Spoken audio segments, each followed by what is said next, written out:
Hello, hello. How you doing today? Hey, Paul, good to meet you. Good to meet you. I'm so excited to have you on with us today because oh my gosh, this movie is crazy. It starts out crazy, and we just get sucked into this thing. We almost forget that it's a documentary. It plays like a Mission Impossible sometimes. It's some romance and some drama and all that, and that's kind of what you're going for, right?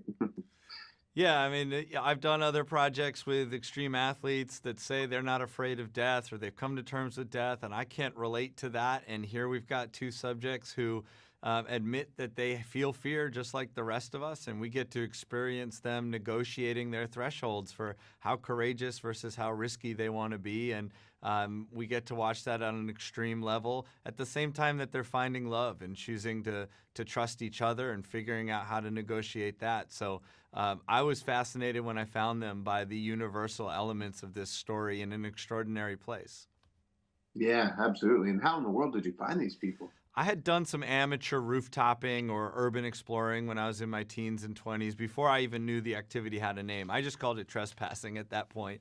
But when I found out that others were doing this around the world and that there was a rising phenomena, I was like, I have to find a story in that space that resonates as deeply as my experience had. For 15 years, all I found was daredevils risking their lives for likes on social media, which didn't interest me. And it wasn't until 2015 when Angela Nicolau burst on the scene as the first female rooftopper. And she was saying in her caption, she didn't want to be like the guys. She wanted to do this her own way and see it through a feminine lens. And her role models weren't social media influencers like the Kardashians. They were high artists like Jean-Michel Basquiat and Andy Warhol. I was fascinated. I reached out to her, and she told me that she was raised in a traveling circus, and she saw rooftoping as the modern-day version of a traveling circus. I was like, that's even more intriguing.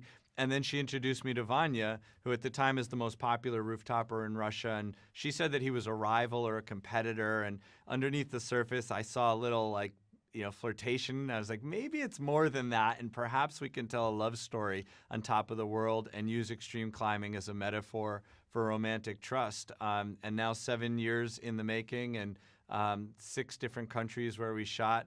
We're thrilled to be releasing it on Netflix today. This little harebrained scheme actually became a movie, and we couldn't be more surprised and excited. That's so cool. People are going to see it in IMAX too. It had a week run in IMAX. Yep, and that was amazing to see the spectacle on the big screen. But the most rewarding is when people come up to us after seeing the film and say, I'm going to look at my own partnerships, my own relationships differently. I'm going to trust my lover more.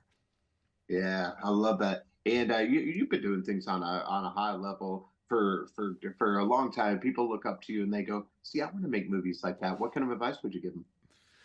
Well, I think if you have another specialization, if there's something else that's a passion or a hobby that you've invested a big part of your life into, and you can find the overlap of that thing in filmmaking, then you're all of a sudden a big fish in a small pond rather than a small fish in a big pond. And, this is an example of that. This is something I did in my teens, and I tracked the world, and I said, I want to tell a story in that space. So what is that space for you?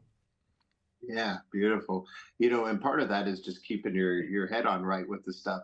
And we talk about that success mindset that you have to have, especially while making something like this. Is there something that you kept in mind that kept you on the right path even when things were tough? Because I know they were tough during this.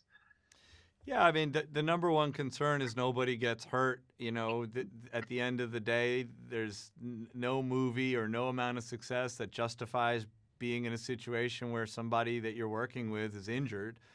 So keeping your head on right to me means, knowing what really matters. And that was the biggest priority. I think from a crafts perspective, we used 9 different cameras and rigged our subjects with all sorts of tech and gear in order to get the immersive experience. But ultimately, the key was to keep reminding ourselves what movie we were telling, right? Sometimes it would draw us into the thriller or the heist or the political, and we'd say, no, this is a love story. And let's be very singular about every scene in this film has to in some way echo the central question about trust between these two people. And if it doesn't, it shouldn't be a part of the movie. So, I think the discipline of knowing what story you're telling is key. Yeah, absolutely. Well, we love the movie. We can't wait for everybody else to see it. And thank you so much for making it. Can't wait to see what you do next. And we'll talk to you again soon. Appreciate that. Thanks so much. Thank you. Appreciate you.